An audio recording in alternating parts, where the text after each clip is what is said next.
దేవునికి తమ్మును తాము అప్పగించుకున్న వారి ఆరాటం ఎలా ఉంటుందనంటే, ఎప్పుడు ఆదివారం వస్తుందా, ఎప్పుడు ఆరాధన ప్రారంభం అవుతుందా, ఎప్పుడు నా ఆత్మీయులందరూ వస్తారా, వాళ్ళందరినీ ప్రత్యక్షంగా చూస్తానా, వారు ఎలా ఉన్నారో తెలుసుకుంటానా అనే ఆరాటం మొట్టమొదటగా తమ్మును తాము దేవునికి అప్పగించుకున్న వారిలో కనబడుతుంది.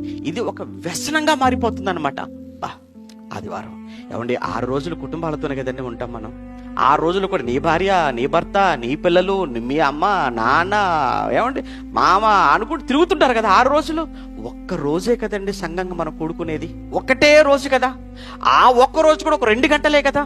కానీ ఈ 2 గంటల్లో కూడా గంటకు వచ్చే వాళ్ళు ఉంటారు, అరగంటకు వచ్చే వాళ్ళు ఉంటారు. ఆరాధనకు అయిపోయింది ఆమెనన్నామంటే అసలు ఎవరు వచ్చారు ఎవరు రాలేదో నాకు వద్దు, నేను వెళ్ళిపోవాలంతే. ఏమండి, ఇదా భక్తి అంటే? ఇదా ఆరాధన అంటే? ఇదా దేవునికి అప్పగించుకోవటం అనే మాటకు అర్థం? ఇప్పుడు మనం అంటే వారంలో ఒకరోజు మనం అంతా కూడా కలుసుకుంటున్నాం. కానీ నిజంగా మొదటి శతాబ్దంలో ఆరంభ సంఘం వారు ప్రతి దినము అన్న పదాన్ని మనం చదువుకుంటాం. 2వ అధ్యాయం 46వ వచనంలో అపోస్తలుగా చదువుతున్నప్పుడు వారు ప్రతి దినము దేవాలయంలో తప్పక కూడుకొనొచ్చు, మరలా ప్రతి దినము ఇంటింటా కూడుకొనొచ్చు. ఏంటి, ప్రతి దినము ఇంటింటా ఒకరినొకరు కలుసుకొని ఒకరినొకరు చూసుకుంటున్నారట. ప్రతి దినము దేవాలయంలో ఏమంటే తప్పక వాళ్ళంతా కూడా కూడుకుంటున్నారన్న మాట చదువుతున్నప్పుడు ప్రతిరోజు కలుసుకున్నారు, ప్రతిరోజు చూసుకున్నారు, ప్రతిరోజు మాట్లాడుకున్నారు. మనం వారంలో ఒక్కరోజు